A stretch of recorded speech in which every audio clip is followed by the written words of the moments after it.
Explicación de la verdad sobre Israel y Palestina por parte de un exministro sionista cristiano. Ahora que he encontrado la verdad, solo espero corregir mis errores si he estado enseñando cosas equivocadas. La imagen real de Palestina interpretada desde el mapa. ¿Qué mapa crees que es? Esto es Palestina. Generalmente se piensa que se trata de esta zona verde. Sin embargo, este no es realmente el caso. Y de hecho, el área donde se permite la autonomía real es el área llamada A, que es solo el 18% del área total. Excepto esa zona, Israel tiene control sobre el resto del área donde el ejército y la policía israelíes tienen libre acceso. Los asentamientos israelíes y las carreteras exclusivas destrozan Palestina. ¿Por qué Palestina está destrozada de esa manera? Esto se debe a que los asentamientos israelíes están dispersos de esa manera. Según el derecho internacional, la construcción de tales asentamientos es ilegal. Sin embargo, Israel promueve esto como una política nacional. Y como resultado de trazar las fronteras para evitar las carreteras exclusivas, Palestina se ha vuelto así. Esas estructuras distorsionadas son una manifestación de las intenciones maliciosas de Israel. Incluso si la tierra está dividida, los recursos hídricos pertenecen a Israel, por lo que Palestina no puede desarrollar la agricultura. Debido a las restricciones de circulación, el desarrollo industrial se ve gravemente restringido. Además, fuera de esta estrecha área A, hay numerosos lugares cuyas tierras, edificios y propiedades podrían ser quitados por razones injustas. Esta explotación de recursos suele ser desencadenada por algún tipo de conflicto, y los colonos que son conscientes de ello, suelen provocarlos de diversas maneras porque saben que están bien protegidos por la fuerza militar. Hay una razón para no realizar la independencia de Palestina. Es posible que haya oído que Palestina rechaza su independencia a pesar de que Israel intenta muchas veces permitir la independencia de Palestina. Sin embargo, no es culpa de Palestina. Ellos no pueden estar de acuerdo debido a tal situación. Vistas extrañas en Jerusalén Este. Miren esta forma extraña y compleja de los territorios palestinos esparcidos por Jerusalén Este. ¿Por qué tiene esto una forma tan antinatural? Incluso si alguien que odia los tomates cortara la pizza, la forma sería mejor. Ahora déjame explicarte cómo es realmente este lugar con esta forma, mirando la foto de ese lugar. La foto de este lugar es esta. Aplicándole los límites. Quizás puedas ver lo antinatural que es. La razón por la que se crea una forma tan antinatural es porque existe una ley que permite a Israel explotar la tierra de Palestina. Sus tierras están siendo despojadas por otras razones irrazonables y legalizadas. La raíz del problema no es la tierra sino cómo tratar a la gente. ¿Cuál es el problema entre Israel y Palestina?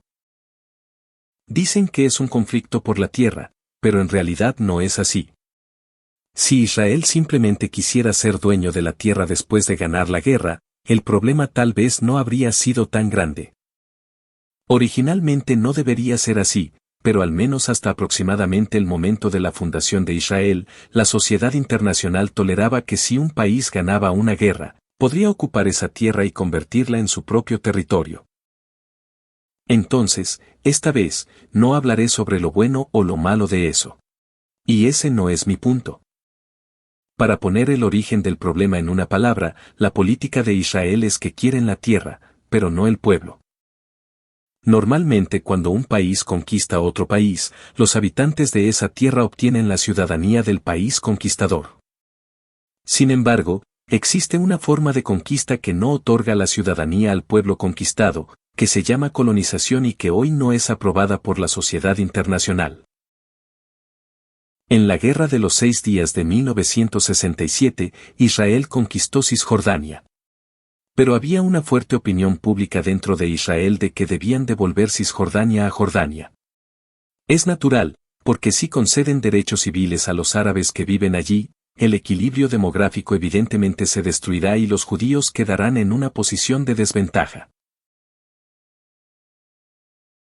Conquistando la tierra con el truco sorprendente. Sin embargo, Israel superó este problema con un truco sorprendente, que es que no devuelven la tierra, ni dan ciudadanía, ni llaman a este lugar su colonia, y siguen ocupando esta tierra. Hay una razón para la resolución de la ONU, que parece sesgada. A menudo se escucha que los pro-israelíes se quejan de que la resolución de la ONU es sesgada y favorece a Palestina. Sin embargo, es porque no ven el panorama completo. La razón de tal malentendido es la falta de comprensión de que Israel viola el derecho internacional fundamental y que hubo una resolución de la ONU sobre las consecuencias de ello. Hay libertad para pensar que la tierra pertenece a Israel porque Israel ganó la Guerra de los 6 días en 1967. También hay libertad para creer que la tierra pertenece a Israel porque Dios prometió esa tierra en la Biblia. Sin embargo, aquellos que están en contra de Israel no están en esa posición porque no conozcan la Biblia ni porque sean antisemitas. Toman la posición según el sentido común del derecho internacional. Insistiré una vez más porque es importante que la cuestión central del problema entre Israel y Palestina no esté en la tierra ni en la religión. Más bien, es la cuestión de cómo tratar a la gente de la tierra.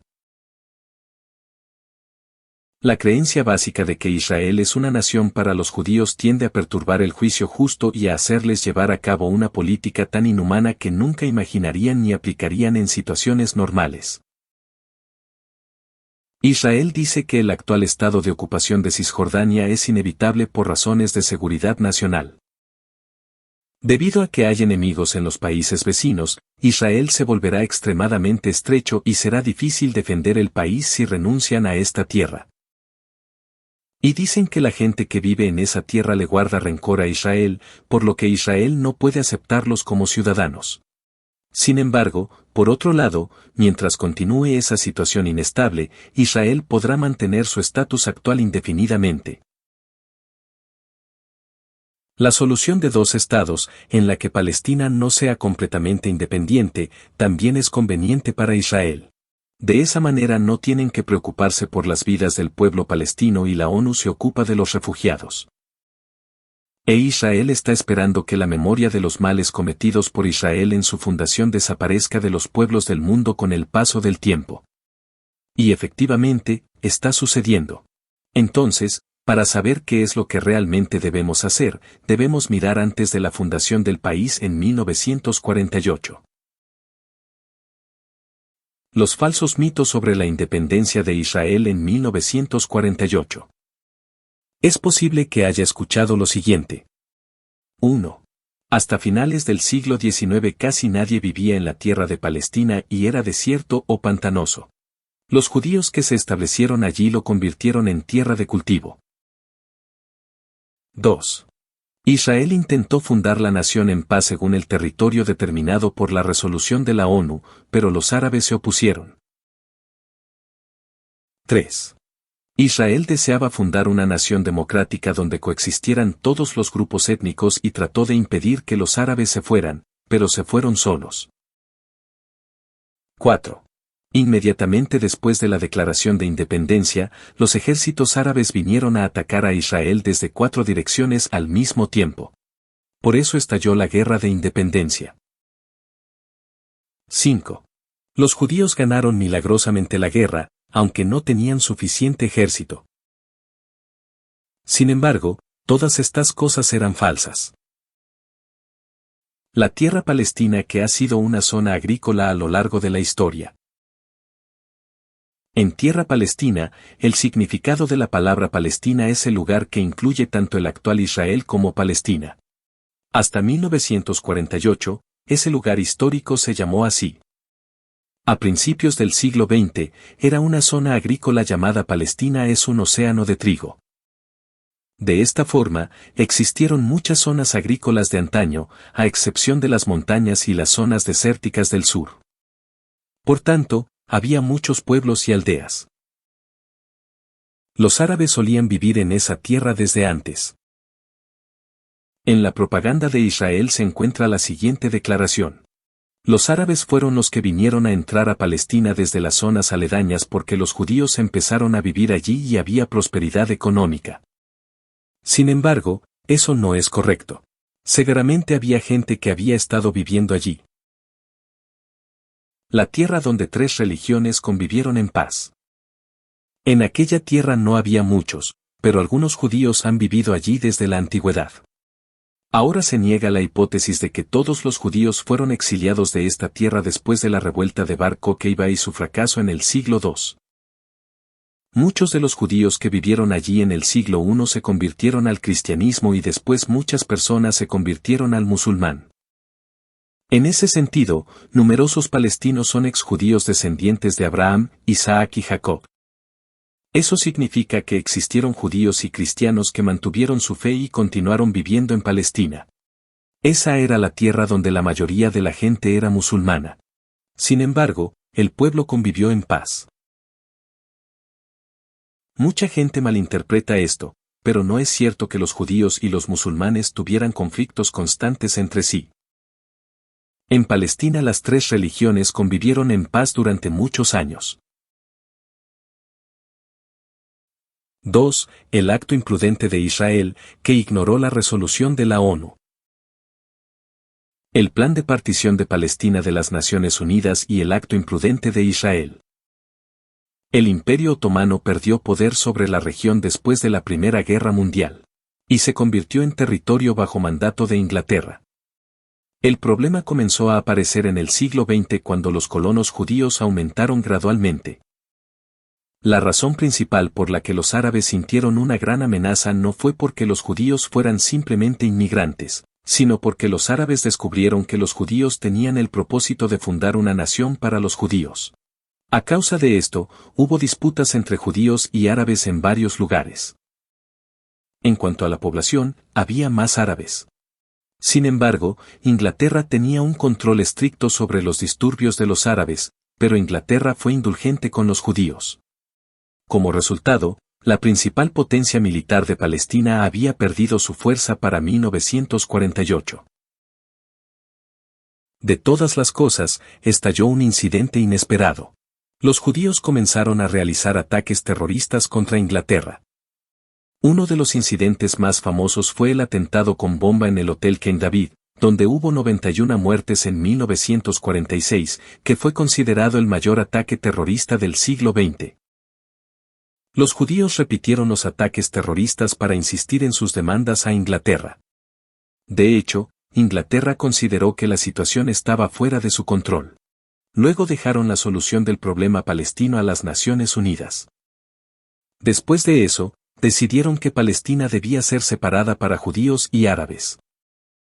Si la votación se hubiera desarrollado así, no habrían habido suficientes votos a favor. Sin embargo, el 26 de noviembre se produjo un obstruccionismo y la votación se pospuso 3 días. Durante ese tiempo, las operaciones encubiertas se llevaron a cabo a las naciones por llamamiento de los partidarios del sionismo en Nueva York. Como resultado, el 29 de noviembre de 1947 se aprobó la Resolución 181 de la Asamblea General de la ONU. La resolución de la ONU determinó que más de la mitad de Palestina sería tierra de los judíos, aunque los judíos solo ocupaban el 6% de toda la tierra de Palestina y su población era solo 1/3 de toda Palestina. Aún así, Ben Gurión no estaba satisfecho con la resolución de partición de la ONU. Fue porque querían obtener más territorio. Sin embargo, era obvio que la parte árabe lo rechazaría. Por eso pensaron que no sería necesario rechazar por su parte. Luego Ben Gurión lo aceptó una vez y luego planeó expandir el territorio por la fuerza. Naturalmente, los árabes se opusieron a la resolución de partición de la ONU. Ahora, los judíos actuaron como si aceptaran eso en la superficie. Sin embargo, sorprendentemente, en lugar de respetar la frontera, comenzaron una campaña para ampliarla y expulsar por la fuerza a tantos árabes como fuera posible. Si tuviera que explicar la situación de otra manera, los judíos iniciaron la guerra de agresión inmediatamente después de rechazar el plan de división de las Naciones Unidas. 3. Israel que masacró, amenazó y exilió a los árabes. Ben Gurión, que era el máximo líder en ese momento y luego se convirtió en el primer ministro, tenía un plan claro y detallado para expulsar a los habitantes árabes de Israel. Todo esto se ha demostrado evidente hoy. Estudio detallado de ciudades, pueblos y aldeas palestinas. En aras de la limpieza étnica y la confiscación de tierras, se completó un archivo sobre las aldeas. En ese archivo se recoge la ubicación topográfica de cada aldea, sus vías de acceso, calidad de la tierra, manantiales de agua, principales fuentes de ingresos, su composición sociopolítica, afiliaciones religiosas, nombres de sus muctars, jefe de aldea, su relación con otras aldeas, la edad de cada hombre, entre 16 y 50, el número de trabajadores calificados, el número de árboles plantados en las granjas, etc. Fue un registro de detalles precisos en cada área. Entre todos los datos, lo que se caracterizó fue el índice de hostilidad hacia el proyecto sionista, la hostilidad contra el sionismo. En esta lista hay una lista de quienes habían estado involucrados en la revuelta de 1936 y las familias de quienes habían perdido a alguien en la lucha contra los británicos. Como tal, los datos eran estratégicos y detallados. La persona de filtración informativa fueron designados con el fin de recopilar dichos datos y guiaron al ejército israelí cuando invadieron las aldeas. Sorprendentemente, este archivo se completó alrededor de 1943 y fue ampliamente utilizado durante la limpieza étnica. Este hecho es la prueba de que la limpieza étnica fue sistemática y planificada. Refugiados creados intencionalmente. Nadie desearía abandonar su patria y convertirse en refugiados. Por lo tanto, era necesario que se produjera un combate para convertir a los árabes en refugiados. Por lo tanto, Israel de alguna manera intentó provocar a las aldeas árabes al combate. Sin embargo, el pueblo árabe no sintió la sensación de crisis. Por lo que no respondieron al ataque, lo que dificultó su plan. Ben Gurión, que se irritó tanto porque las cosas no iban como esperaba, cambió el plan por una operación más agresiva desde el 10 de marzo de 1948. Esto se llama Plan Dalet, el cuarto plan, que consiste en expulsar a los árabes por la fuerza incluso si no contraatacan. Los árabes fueron expulsados de sus aldeas, pueblos y ciudades mediante todo tipo de actos imprudentes, como violencia, tortura y amenazas, o incluso arrojando veneno a las fuentes de agua. Se convirtieron en refugiados en el este, el norte y el sur. Esta expulsión inhumana se denomina limpieza étnica. Cristianos pro-Israel que son indiferentes a los refugiados. La razón por la que los pro-israelíes pueden ser fríos con los refugiados palestinos es porque piensan que es su culpa que no puedan regresar. Piensan que los refugiados palestinos se fueron por su propia elección, a pesar de que Israel ofreció a los árabes que se quedaran. De hecho, creen que existe la creencia de que los líderes árabes dijeron a los árabes, que vivían en la tierra que se suponía era territorio de Israel, que buscaran refugio en Palestina temporalmente hasta que expulsaran a Israel de esta tierra por completo. Sin embargo, esto es falso y esta creencia se niega en la actualidad. Contexto histórico. En aquellos días en Palestina, nunca habrían elegido convertirse en refugiados, abandonar sus hogares o sus tierras de cultivo y vivir en condiciones incómodas solo porque los gobernantes habían cambiado. Es porque en aquellos días no tenían conciencia de pertenecer a una nación o nacionalidad en particular, aunque sí tenían conciencia de su grupo étnico. Hasta entonces, todo lo que habían hecho era observar cómo se desarrollaba la guerra, obedecer a los nuevos gobernantes que surgieron como resultado de la guerra, pagar impuestos y continuar con sus vidas. También cuando escuchamos la palabra guerra, podemos imaginar una guerra total de las naciones modernas. Pero hasta el siglo XX existía una distinción entre soldados y civiles, y entre combatientes y no combatientes. Por lo tanto, los palestinos, que no habían conocido la guerra estatal moderna, no sintieron la necesidad de huir de donde se encontraban. Si Israel dijo que formaría una nación donde todas las tribus pudieran coexistir, no tenían motivos para abandonar la tierra donde vivían cómodamente. Recreación de la casa nazi de judíos. El ejército israelí irrumpió en las casas de los árabes y ordenó a los residentes que se marcharan inmediatamente, aunque intentaron quedarse donde estaban. Golda Meir, quinta primera ministra, que vio la situación después de la partida de los árabes, comentó que era como después de que los nazis cazaran a los judíos. Fue porque vio una situación en la que los árabes desaparecían repentinamente de la casa, dejando la cena en la mesa, preparada a punto de comer. No es necesario remontarse a los tiempos bíblicos para encontrar las causas del conflicto entre Israel y Palestina. La diplomacia engañosa de Gran Bretaña tampoco es la causa de los refugiados o del terrorismo actual. Esto se debe a que no habría habido problemas importantes sin la limpieza étnica. Israel pudo unirse a las Naciones Unidas en 1949 a pesar de violar las resoluciones de la ONU, porque se partía de la premisa de considerar el regreso de los refugiados.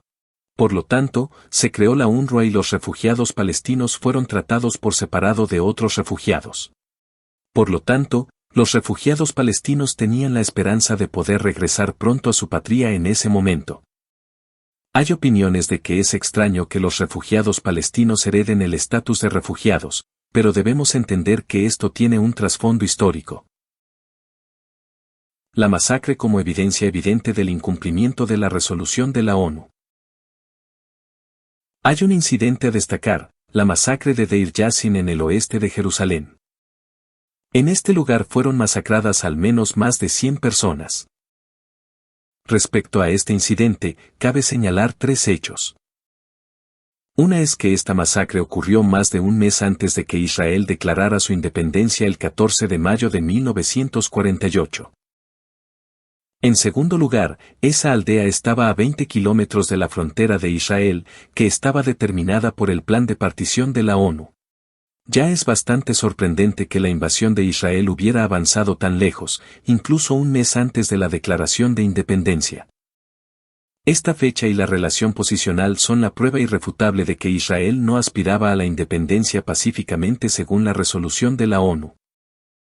Y, de hecho, más de la mitad de todos los refugiados, cientos de miles de ellos, ya fueron expulsados de Israel antes de que estallara la guerra de independencia. Como tercer punto, esta aldea iba a ser administrada internacionalmente porque las Naciones Unidas no aprobaban su derecho territorial a ningún país, ya que su ubicación estaba cerca de Jerusalén. Eso significa que Israel robó esta tierra de las Naciones Unidas. La invasión de Israel a Jerusalén es la prueba misma de que la ONU no aprueba que Jerusalén sea la capital de Israel. Las Naciones Unidas incluso pidieron a Israel que se retirara de Jerusalén Occidental. Entonces es natural que la ONU no apruebe la anexión de Jerusalén Este. Escúchenme, gobernantes de Israel, que aborrecen la justicia y convierten el bien en el mal, que edifica nación con derramamiento de sangre y a Jerusalén con iniquidad. Libro de Miqueas 3, 9-10. 4. La guerra de independencia podría no haber estallado si Israel no hubiera cometido un acto tan imprudente. Cuando lo vea, puede ayudarle a comprender que era falso que la guerra de independencia estallara porque los árabes se opusieron al plan de partición de la ONU a pesar de que Israel lo aceptó. Una de las razones por las que las naciones árabes vecinas enviaron soldados voluntarios fue su ira contra la limpieza étnica de Israel. Aún así, el ejército árabe no pudo contraatacar a gran escala hasta el 14 de mayo, porque esa tierra estaba gobernada por Inglaterra. De hecho, la limpieza étnica israelí tuvo lugar frente a las tropas británicas estacionadas en Palestina. Y el ejército británico nunca acudió al rescate de los árabes. Por tanto, me parece que ni siquiera la guerra de independencia habría estallado si Israel hubiera mantenido las fronteras determinadas por las Naciones Unidas. La batalla de Israel no fue tan dura como habíamos escuchado. El hecho de que Israel llevara a cabo una limpieza étnica a gran escala muestra que ello implicaba que podían permitirse el lujo de expandir sus territorios, además de realizar la limpieza étnica en términos de fuerzas militares y suministros militares. Por supuesto, puede haber momentos en que sufrieron en las batallas y carecieron de suministros militares. Sin embargo, nunca descuidaron la limpieza étnica y la expansión de territorios porque son las prioridades. Eso se debía a que avanzaban en las batallas con confianza en la victoria. De todos modos, es posible que hayas oído que la victoria de Israel fue milagrosa, comparada con el episodio en el que David derrotó a Goliat. Pero estuvo lejos de lo que realmente sucedió. ¿Qué opinas? Este es el final de la primera parte. ¿Qué piensas después de haber escuchado el mensaje hasta ahora? Es posible que hayas sentido que es muy diferente de lo que has oído. Es posible que empieces a sentir miedo de saber la verdad al mismo tiempo que hayas empezado a ver que el contenido de este video es correcto. No temas. La perspectiva de este video no es minoritaria. Según mi imaginación, alrededor del 40% de la población de Israel comparte hasta cierto punto esta idea. Y ahora se está extendiendo cada vez más bajo el agua. La base del número 40% es que el 20% de toda la población son árabes, el 10% son judíos ultraortodoxos y el resto del 10% son judíos sensatos como ortodoxos, tradicionales y seculares. Los que tienen la nacionalidad de Israel, incluidos los árabes, no necesariamente desean el colapso y el debilitamiento de Israel. Así que ellos no causan disturbios. Y es posible que no necesariamente deseen la retirada de Cisjordania, simplemente porque conocen los hechos, por motivos de seguridad nacional. Puede que haya mucha gente que piense que no hay nada que hacer con respecto al status quo. Por lo tanto, puede que no haya muchas personas que tomen medidas públicas. Pero eso no significa que lo que pasó en el pasado desaparezca. Por cierto, es posible que te estés preguntando sobre esto y haciendo preguntas.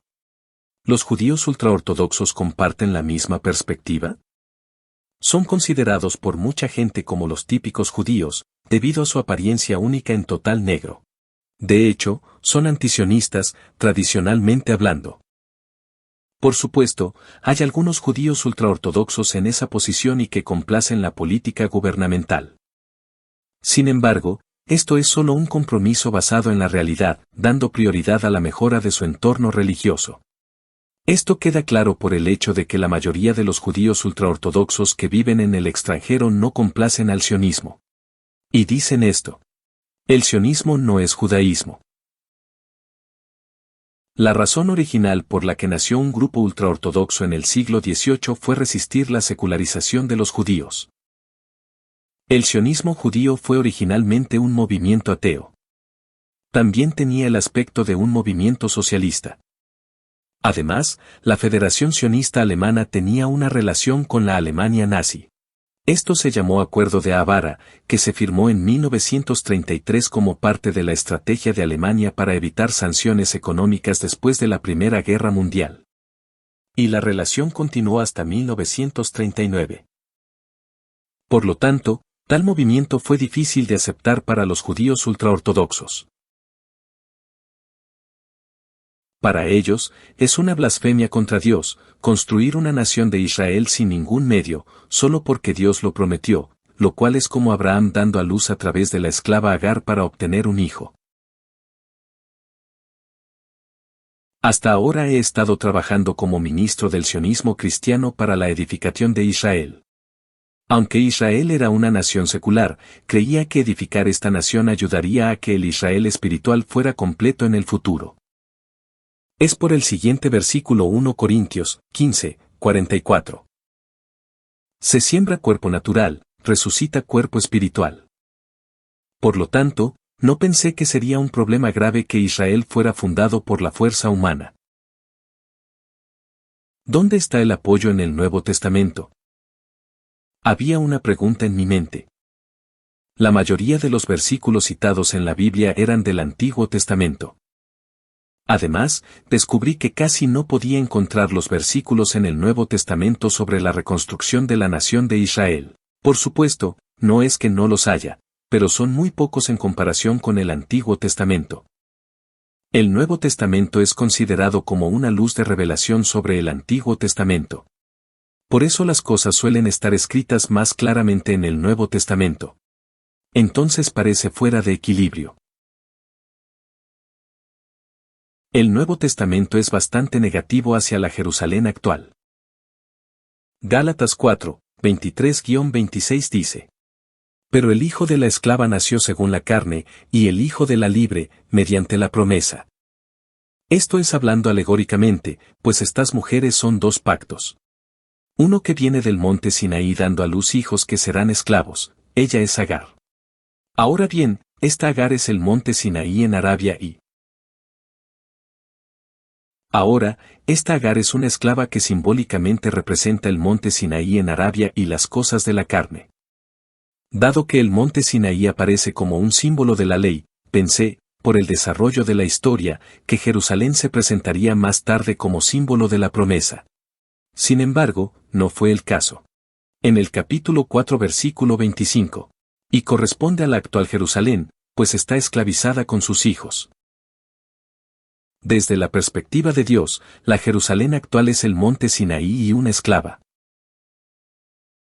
Por lo tanto, es un error estar demasiado obsesionado con la Jerusalén terrenal y la nación terrenal de Israel.